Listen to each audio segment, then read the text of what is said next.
Tick fever எந்த ஏஜ்ல வரும்? எல்லாரும் கேட்கக்கூடிய ஒரு கேள்வி வந்து எந்த ஏஜ்ல வரும்? ஏஜ் இதுக்கு லிமிட்டே கிடையாது.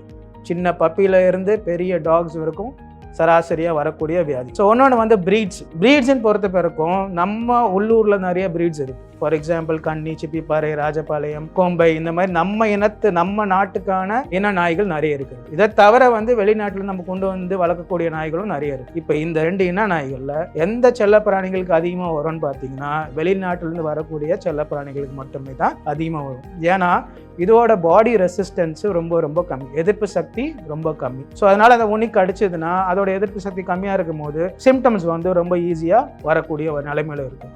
ஆனால் இதே வந்து சிப்பிப்பாறையோ சரி, ராஜபாளையமோ சரி, வரக்கூடிய தன்மை வந்து ரொம்ப கம்மி. ஃபார் எக்ஸாம்பிள் ஒரு 90% சான்சஸ் வந்து வெளிநாட்டு ப்ரீடில் இருந்துச்சுன்னா நம்ம என்ன ப்ரீடில் வந்து ஒரு 40 to 30% சான்சஸ் தான் இருக்கும்.